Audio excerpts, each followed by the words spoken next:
గన్నవరం మాజీ శాసనసభ్యుడు వల్లభనేని వంశీమోహన్ గారిని రాత్రి నుంచి కూడా పాత్రికేయ ప్రపంచం మీరే సాక్ష్యంగా చూస్తున్నారు. నిన్న రాత్రి ఆయన భార్య లేకపోతే మాలాంటి స్నేహితులు పార్టీ కార్యకర్తల కంటే కూడా ముందుగా వంశీ దగ్గరకు చేరుకున్నది, వంశీ పరిస్థితిని బయటికి చెప్పింది కూడా మీడియా ప్రపంచమే.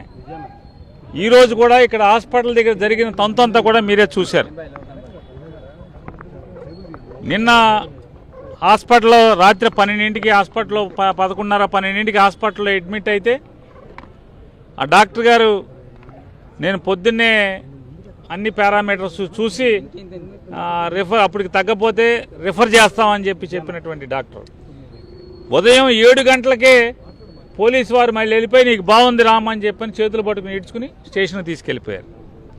స్టేషన్కి వెళ్ళిన తర్వాత మళ్ళీ 1 గంటకో గంటన్నరకో మళ్ళీ అతనికి వామిటింగ్స్ అవ్వటం, మళ్ళీ కళ్ళు తిరిగి పడిపోవటం, మళ్ళీ గబగబా తీసుకుని విజయవాడ హాస్పిటల్కి తీసుకొచ్చారు. ఇక్కడ విజయవాడ హాస్పిటల్కి వస్తే విజయవాడ హాస్పిటల్లో ఇక్కడ సూపరింటెండెంట్ అనే ఒక వ్యక్తి ఉన్నాడు.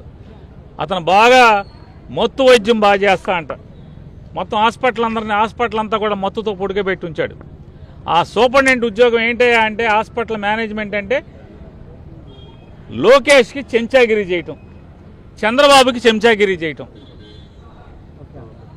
మొత్తం అందరి డాక్టర్ని స్టాఫ్ని క్యాజువాలిటీ డాక్టర్ని ఆయన క్యాజువాలిటీకి వచ్చేసి ఎవడు ఏ కాగితం రాయబాకండి, అడ్మిట్ చేసుకోబాకండి, మీరెవరూ కూడా అతనికి పరీక్షలు రాయబాకండి అని చెప్పి వచ్చి ఇన్స్ట్రక్షన్స్ ఇస్తాడు. అంటే ఎంత నీచంగా, అంటే వైద్యాన్ని కూడా ఎంత నీచంగా దిగజారుస్తున్నారు.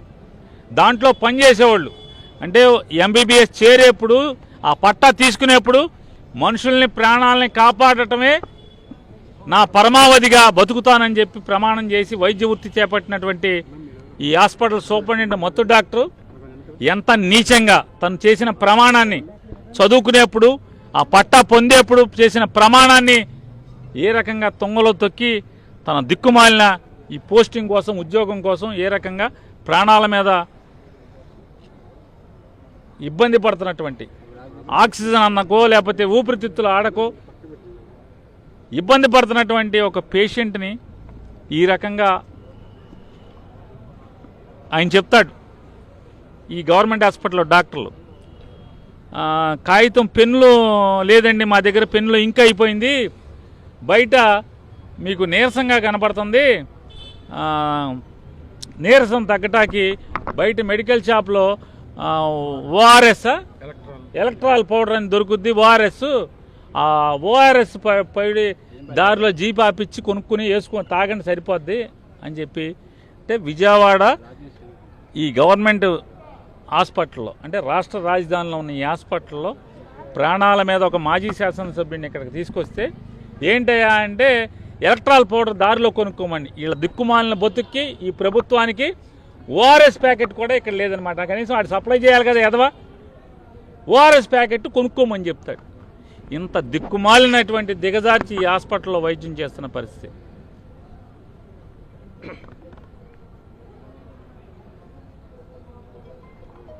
అంటే ఒక్కొక్కడి చావుకి లేకపోతే ఒక్కొక్కడి పతనానికి ఒక కారణం అవుతుంది.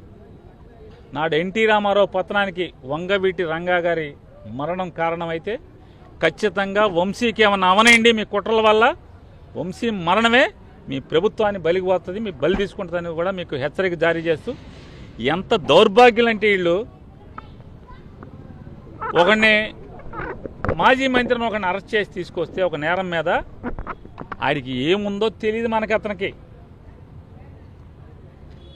ఫైల్స్ ఉంది వెంటనే వచ్చేయాలి మాకు ప్రాణం పోతుంది. ఫైల్స్కి ప్రాణం పోతాం ఏంటి, లబలబలు ఆడిపోయారు రాష్ట్రంలో ఉన్నటువంటి చంద్రబాబు దగ్గర నుంచి మొత్తం అంతా కూడా ఫైల్స్కి తెచ్చి రమేష్ హాస్పిటల్లో వైద్యం కావాలంట. ఇతనికేమో ఊపిరాట్లేదు, ఊపిరితిత్తుల్లో సమస్య ఉందని చెప్పి చెప్పుకుంటా రోజు కోర్టు తీర్పు మీదకు రోజు రాత్రిపూట జైలు సెల్లో ఆక్సిజన్ పెట్టుకునేటువంటి పరిస్థితి, సిపిఆప్ మిషన్ పెట్టుకుని అతను రోజులు గడుపుతున్న పరిస్థితి ఉంటే అంటే ఒక్కరోజు ఎవకో వీళ్ళ తరపున పనిచేస్తే మాత్రం పైల్స్ ఉన్నాయని చెప్పిన ఎప్పుడో పైల్స్ ఆపరేషన్ చేయించుకుంటే పైల్స్ ఆపరేషన్ అయింది చచ్చిపోతాడండి. పైల్స్ ఆపరేషన్ అయితే చచ్చిపోతాడండి. ఇక్కడేం ఊపిరితిత్తులు దెబ్బతిన్నా కూడా చచ్చిపోరు. ఏంటి కేసు వంశీ మీద కేసే అంటే చంద్రబాబును ముఖ్యమంత్రిగా ఉన్నప్పుడు వల్లభనేని వంశీ తెలుగుదేశం పార్టీ ఎమ్మెల్యేగా ఉండి దొంగ పట్టాలు పంచిపెట్టాడనేటువంటి అభియోగం అంట. మరి ఆ ప్రభుత్వాన్ని నడిపినోడిని ముద్దాయి చేయిద్దా? అప్పుడున్న రెవెన్యూ మినిస్టర్ని ముద్దాయి చేయిద్దా? తప్పుడు ప్రభుత్వం మీదే కదా. మీరు ఏవేదైతే వాళ్ళ వంశీ మీద అభియోగం చేస్తున్నారో దొంగ పట్టాలు పుట్టించి పట్టాలు పంచిపెట్టాడు తెలుగుదేశం ప్రభుత్వంలో అని చెప్పని, దానికి కారణం మీరే కదా. మరి మీరు ముద్దాయిలు అవరా? తండ్రి కొడుకులు ముద్దాయిలు అవరా? కాబట్టి మీ ఏపోడు అంటే మీ జెండా మోస్తే ఏం పాపాలు చేసినా పర్లేదు. మీ జెండా మోస్తే పాపాలు చేసిన వాడికి 10 రోజుల క్రితం పైల్స్ ఆపరేషన్ అయితే అది ప్రాణం పోద్ది. వంశీకి మాత్రం ఊపిరితిత్తులు ఇబ్బంది ఉన్నా కూడా ఇక్కడ వైద్యం ఇవ్వకూడదు. ఇటువంటి దుర్మార్గ పోకడలు ఈ ప్రభుత్వంలో జరుగుతున్నాయి. దేన్నైనా వైఎస్ఆర్ కాంగ్రెస్ పార్టీ జెండా మోసేవాళ్ళు. నిన్న ఒకరిని చూసాం మనం దాచేపల్లిలో. పశువు కంటే హీనంగా భాస్కర్ రావు అనే ఒకడు తెలుగుదేశం వాడి కారు వేసుకొచ్చి మఫ్టీ బట్టల్లో ఎక్కించుకెళ్ళి ఏ రకంగా కొట్టారో మొత్తం ప్రపంచం అంతా చూసింది. ఇవాళ ఇక్కడ ఈ మత్తు డాక్టర్ హాస్పిటల్లో ఉద్యోగం వచ్చిన కాడి నుంచి ఈ బెజవాడ హాస్పిటల్లోనే ఉద్యోగం అంటే ఎంతమందికి చెంచాగిరి చేసి ఎంతమందికి ఏమేం చేస్తే ఒక ప్రభుత్వ ఉద్యోగి చేరిన చోట నుంచి బెజవాడలోనే ఇన్నాళ్ళు ఎందుకుంటాడు ఈ మత్తు డాక్టర్. ఇట్లాంటి వాళ్ళని ఇట్లాంటి దగులుబాజీ పనులు చేయబట్టి ఉంటారు. ఒక ప్రాణం మీదకి వచ్చినటువంటి ఒక పేషెంట్ వస్తే ఒకరిని తీసుకొస్తే